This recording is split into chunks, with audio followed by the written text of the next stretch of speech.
Bonjour, Mélanie Covex des écuries des Nous à Langon. Donc Adeline est à la maison depuis 13 ans. Donc elle a bien progressé depuis et on a encore besoin de progresser. Moi donc, voilà. c'est Adeline, donc je monte ici depuis que j'ai mes 13 ans en fait, donc j'étais valide à l'époque. Donc en fait la maladie s'est déclenchée, j'avais 20 ans, en fait elle s'est déclenchée mais on m'a pas cru tout de suite, donc on a dit que j'étais une hypocondriaque. Donc on avait beau faire des examens, il y avait rien qui disait que j'avais une maladie rare. Donc moi j'ai essayé de continuer l'équitation, j'ai essayé de m'adapter comme je pouvais avec les différents signes qui commençaient à apparaître. Donc les différents signes, c'est des problèmes cardiaques, donc sous bêta-bloquant, c'est des difficultés musculaires. Donc quand je suis fatiguée, j'ai des paralysies. Là par exemple, je sais que demain je pourrai pas marcher parce que j'ai fait du cheval aujourd'hui. Donc je sais que demain je serai au lit. Par manque de moyens humains, là j'aurais eu besoin de mon fauteuil roulant mais qui est à la maison. Mais je peux pas le mettre moi-même dans la voiture et là le débarrasser en m'occupant du cheval et en m'occupant de tout ça. Donc j'ai besoin aussi d'un fauteuil roulant qui puisse aller dans la gadoue comme ça. Donc j'ai fait des demandes, mais il y a encore d'argent qui est à mes frais.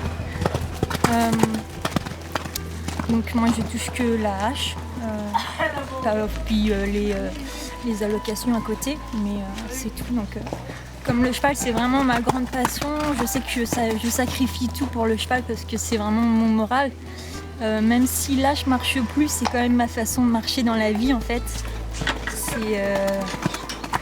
C'est ce qui me permet d'avoir le sourire, c'est ce qui me permet de respirer, de pouvoir galoper. Et je sais que la maladie va encore évoluer. Donc malheureusement, je sais qu'un jour je pourrai plus sauter. Je me pose pas la question maintenant et je sais que dans un futur, après, il y aura du dressage quand je pourrai plus sauter. Et après, j'avais pensé pourquoi pas faire de l'attelage.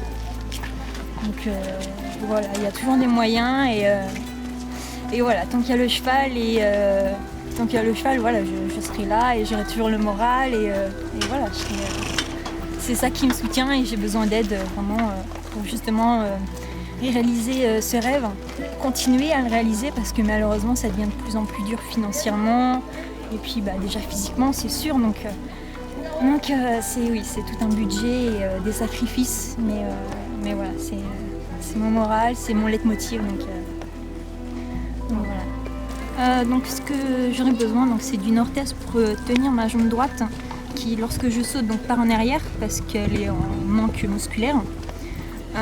J'aurais besoin, après je ne sais pas si c'est possible, d'orthèse pour mes biceps, parce qu'en fait si je remonte mes manches, vous allez voir que j'ai les biceps qui sont déchirés à chaque fois que je fais du cheval. Donc ça donne ça. Ça donne des bleus parce que c'est des déchirures en fait, donc à tenir un cheval. Donc faire du cheval ça me déchire les biceps, mais en fait la douleur que je ressens c'est pas grave par rapport au cheval. Donc voilà, je sais que demain je serai paralysée, donc j'ai besoin de mon auxiliaire de vie qui est à côté. Heureusement qu'elle est là parce que demain ça sera elle qui m'aidera à faire la toilette. Donc j'ai besoin d'un fauteuil roulant avec des pneus qui puissent aller là-dedans et un fauteuil roulant qui fasse un peu jeune en fait. Parce que ceux qui sont remboursés par la Sécu, ils font un peu papy. Donc je voudrais un qui soit... Enfin j'en veux un rose parce que moi je vois la vie en rose. Et ceux-là voilà, tout de suite c'est un peu Thelma et je suis désolée, je peux pas venir ce soir. C'est que partie remise et j'espère qu'après avoir vu mon portrait vous allez avoir envie de m'aider et de venir me voir, partager ma passion avec moi et j'espère bien sûr vous voir pour vous remercier bientôt. Merci à tout le monde.